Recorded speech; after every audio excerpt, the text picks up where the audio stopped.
Shalom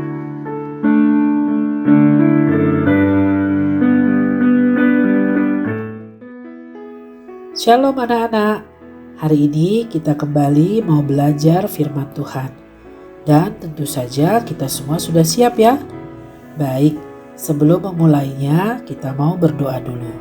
Kita berdoa. Tuhan Yesus, kami bersyukur atas kasih-Mu kepada kami. Saat ini kami mau belajar firman-Mu. Tuntun kami ya Tuhan Yesus, agar kami semakin mengerti kebenaran firman-Mu dan semakin mengasihi-Mu. Terima kasih Tuhan Yesus. Amin. Anak-anak, judul firman Tuhan hari ini, Tuhan Yesus membangkitkan Lazarus. Nats Alkitabnya diambil dari Yohanes 10 ayat 40 sampai 42 dan Yohanes 11 ayat 1 sampai 57. Anak-anak, perjalanan Tuhan Yesus dari satu kota ke kota lainnya belum berakhir. Setiap kali selesai melayani orang banyak, Tuhan Yesus pergi ke tempat yang sunyi untuk berdoa dan beristirahat. Kemudian Tuhan Yesus akan melanjutkan lagi perjalanannya bersama murid-muridnya. Pada saat itu Tuhan Yesus mendengar bahwa Lazarus sakit. Lazarus adalah seseorang yang tinggal di Betania, dekat Yerusalem. Dia adalah saudara dari Maria dan Marta yang percaya bahwa Tuhan Yesus adalah Mesias, dan mereka pernah melayani Tuhan Yesus. Bahkan Maria pernah meminyaki kaki Tuhan Yesus dengan minyak mur dan menyekanya dengan rambutnya, karena Maria sangat mengasihi Tuhan Yesus.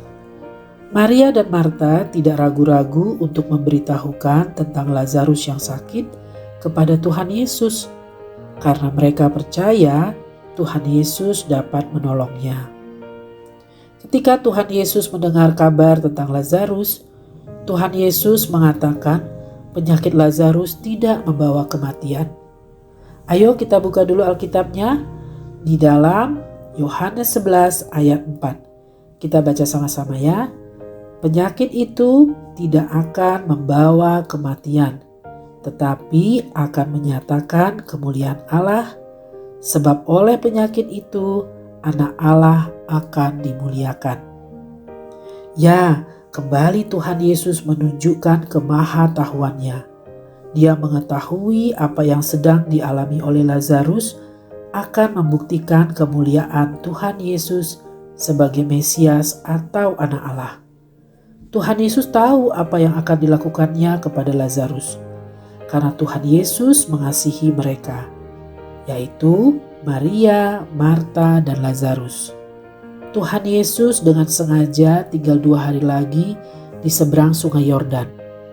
Dia mengetahui waktu yang tepat dan cara yang tepat untuk menolong Lazarus dan untuk menyatakan kemuliaannya. Tuhan Yesus juga tahu waktu dan cara yang tepat untuk menolongmu ketika kamu mengalami kesulitan atau kesusahan, karena Tuhan Yesus mengetahui segala sesuatu.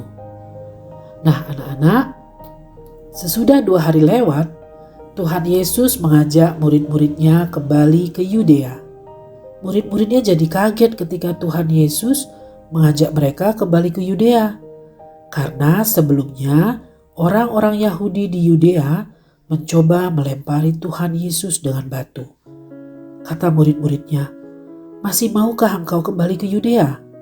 Kata Tuhan Yesus, "Bukankah sehari ada 12 jam? Siapa yang berjalan pada siang hari, kakinya tidak akan terantuk batu, karena ia melihat terang dunia.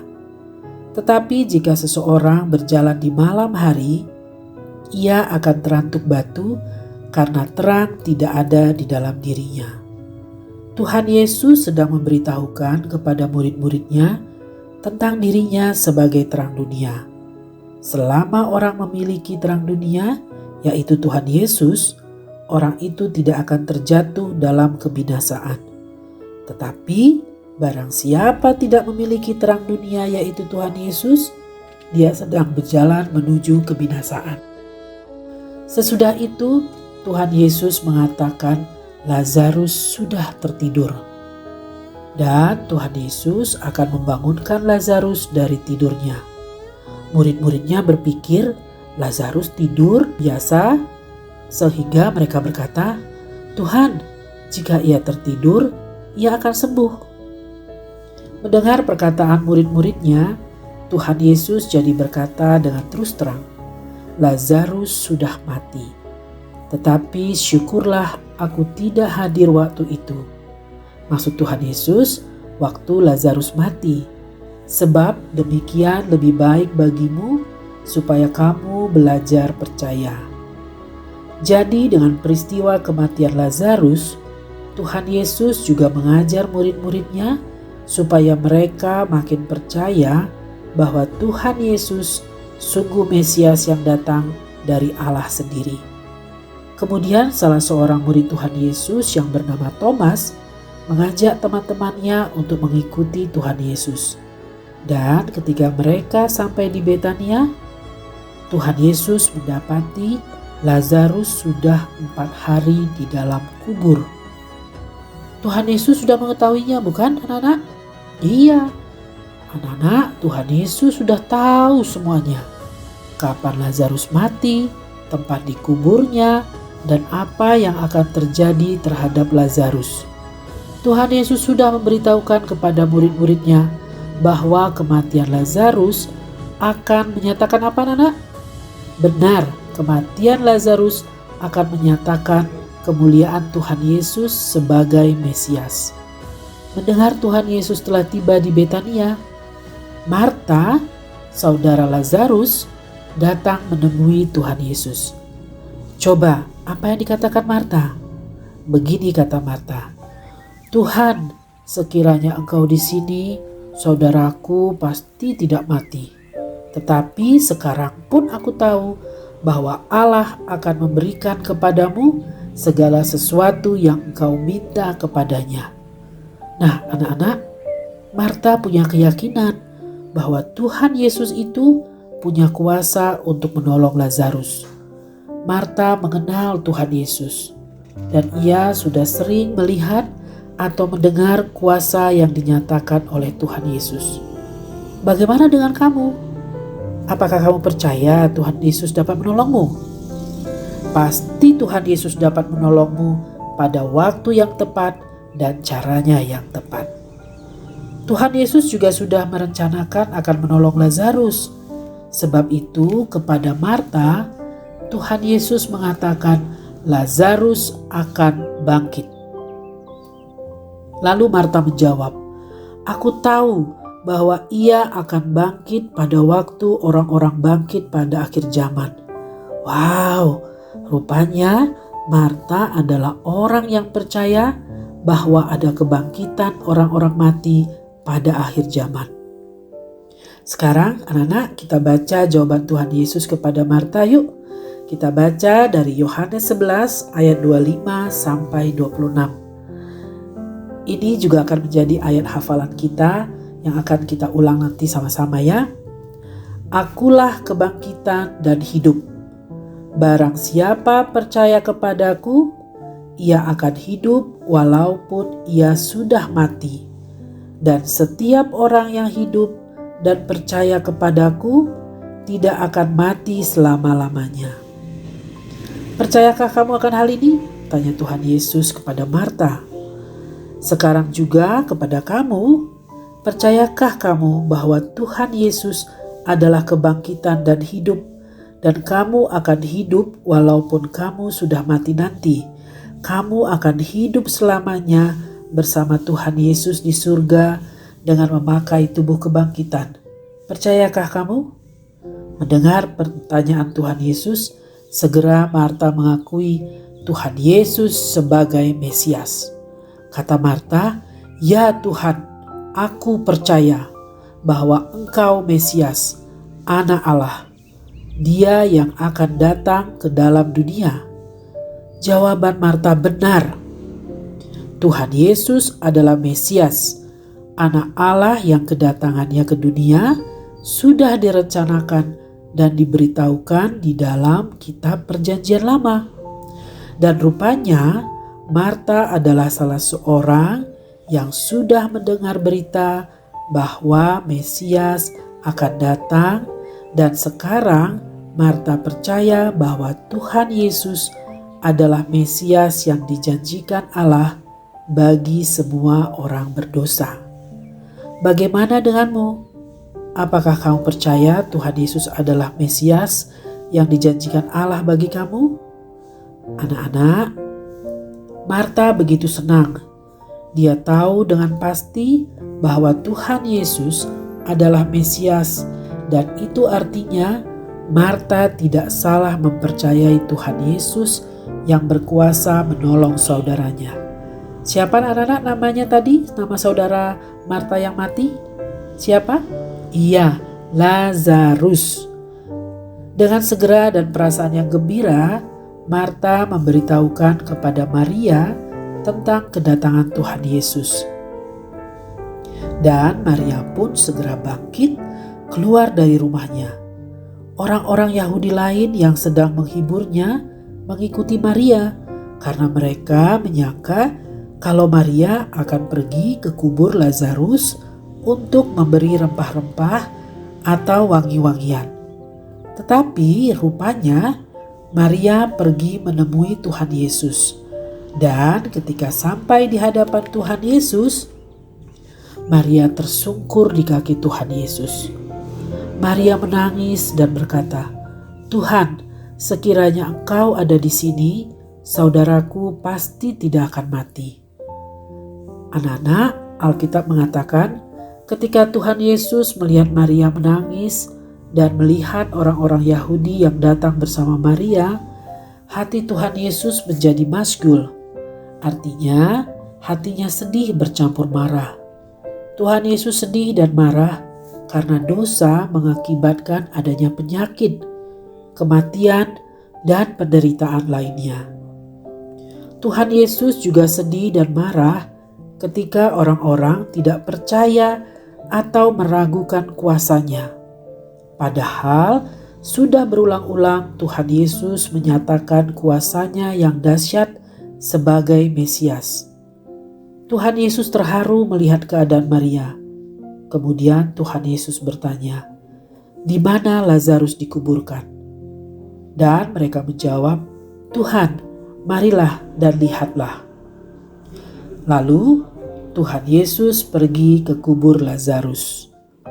Ketika sampai di kubur Lazarus, Tuhan Yesus menangis. Dia begitu sedih. Dan orang-orang Yahudi yang melihat Tuhan Yesus menangis mengetahui Tuhan Yesus sangat mengasihi Lazarus. Tetapi ada beberapa orang di antara mereka yang malah meragukan kuasa Tuhan Yesus. Kata mereka, "Dia sanggup membuat orang buta melihat. Tidak sanggupkah ia membuat Lazarus tidak mati?" Sekali lagi Tuhan Yesus jadi masgul hatinya. Dia sedih dan marah karena orang tidak mempercayai kuasanya. Lalu Tuhan Yesus memerintahkan agar batu penutup kubur Lazarus diangkat.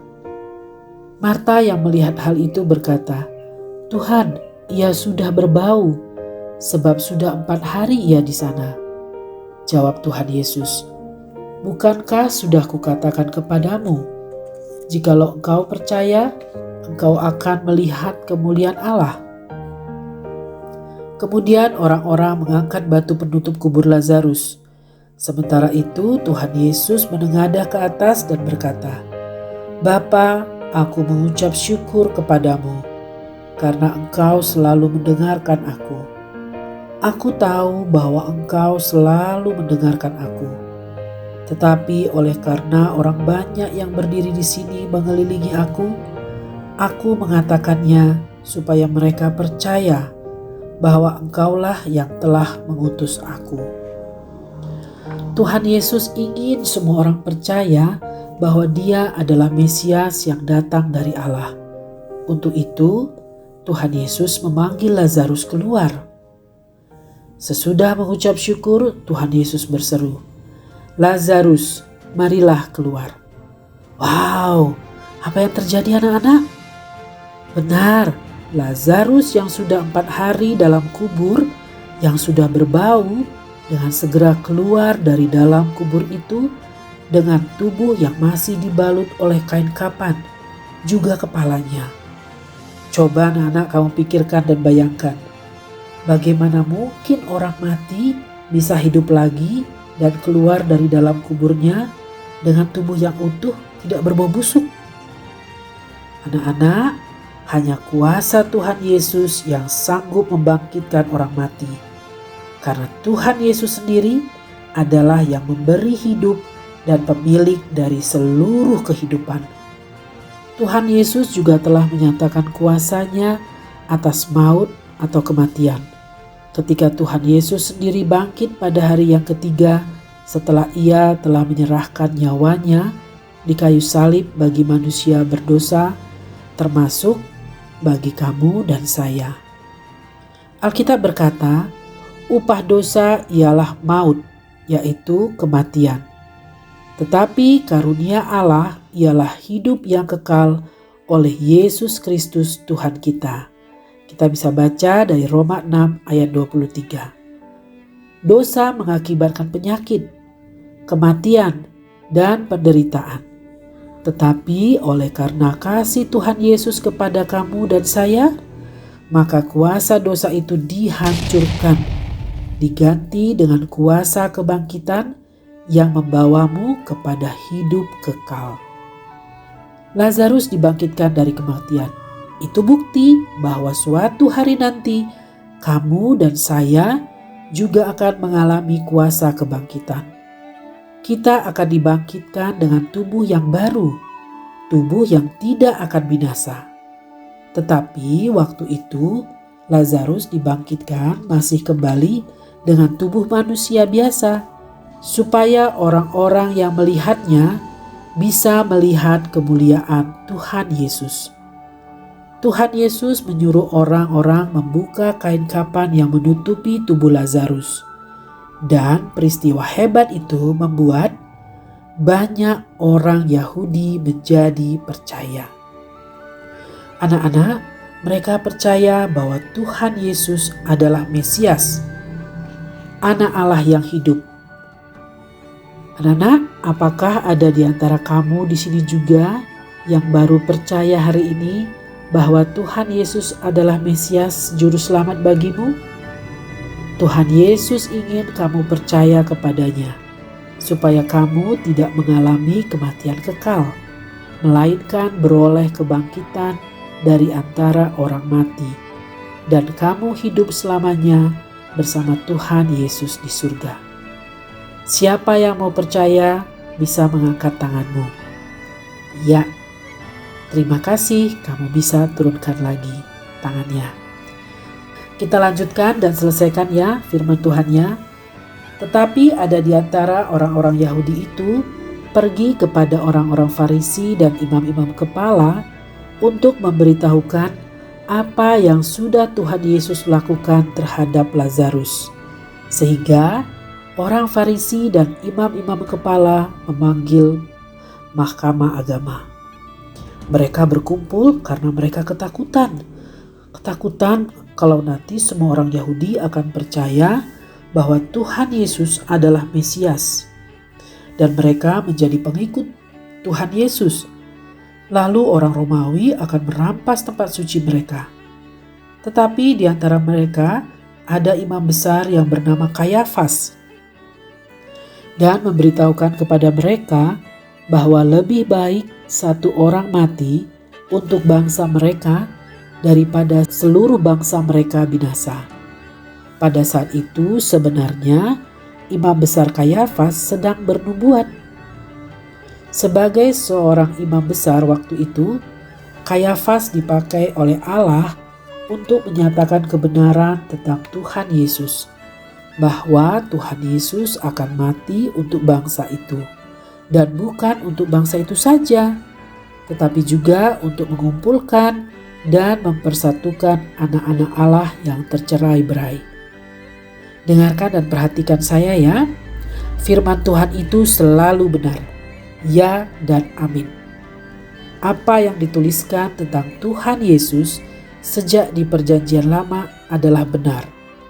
Itulah nubuatan tentang Tuhan Yesus. Dan saat peristiwa Lazarus terjadi, Allah mengingatkan kembali nubuatan Tuhan Yesus yang akan mati dan bangkit melalui perkataan Kayafas. Sejak saat itu, Tuhan Yesus dicari untuk dibunuh. Tuhan Yesus telah mengetahui semua rencana orang-orang Farisi, imam-imam kepala dan mahkamah agama untuk dapat membunuhnya. Tetapi Tuhan Yesus juga mengetahui waktu yang tepat untuk menyerahkan nyawanya di kayu salib. Tuhan Yesus pergi ke kota Efraim. Ia tinggal bersama murid-muridnya di sana dekat daerah padang gurun. Meskipun banyak orang mencarinya, karena diperintahkan oleh orang-orang Farisi dan imam-imam kepala, Tuhan Yesus tidak pernah memperlihatkan diri lagi di muka umum di hadapan orang Yahudi. Rencana keselamatan yang akan dilakukannya tetap akan terlaksana pada waktu yang telah ditetapkan Allah, waktu yang tepat dan cara yang ditetapkan Allah. Anak-anak, ingatlah, Tuhan Yesus adalah kebangkitan dan hidup. Tuhan Yesus sudah menang atas kematian. Keselamatan sudah diberikan kepada setiap kamu yang percaya kepada Tuhan Yesus. Dan suatu hari nanti, kamu dan saya akan mengalami kebangkitan dan hidup selamanya bersama dengan Tuhan Yesus. Bersyukurlah akan hal itu. Selama kita hidup di dunia, kita punya pengharapan besar dan sebuah kepastian yang Tuhan Yesus sendiri katakan, bahwa Dia akan selalu menyertai kita dan menjadi penolong bagi kita. Tidak ada kuasa apapun yang dapat memisahkan kita dari Tuhan Yesus. Ayo anak-anak, kita ucapkan bersama-sama ayat hafalan kita sekarang ya. Ayat hafalan kita diambil dari Yohanes 11 ayat 25. Oke, kita baca sama-sama ya. Yohanes 11 ayat 25. Akulah kebangkitan dan hidup. Barang siapa percaya kepadaku, ia akan hidup walaupun ia sudah mati. Yohanes 11 ayat 25. Kita ulang ya. Yohanes 11 ayat 25. Akulah kebangkitan dan hidup.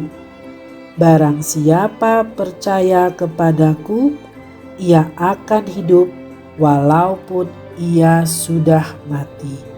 Yohanes 11 ayat 25. Percayalah akan janjinya dan jadilah pengikut Tuhan Yesus yang setia sampai akhir hidupmu. Nah, sekarang kita mau berdoa. Mari kita berdoa. Tuhan Yesus, Engkau adalah kebangkitan dan hidup. Sungguh kami mempercayai-Mu.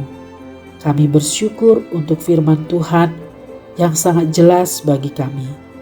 Menolong kami semakin mengenal-Mu dan mengetahui kuasa-Mu. Kami akan terus ingat dan pegang janji-Mu. Jadikan kami pengikut-Mu yang setia. Dalam nama Tuhan Yesus kami berdoa. Amin.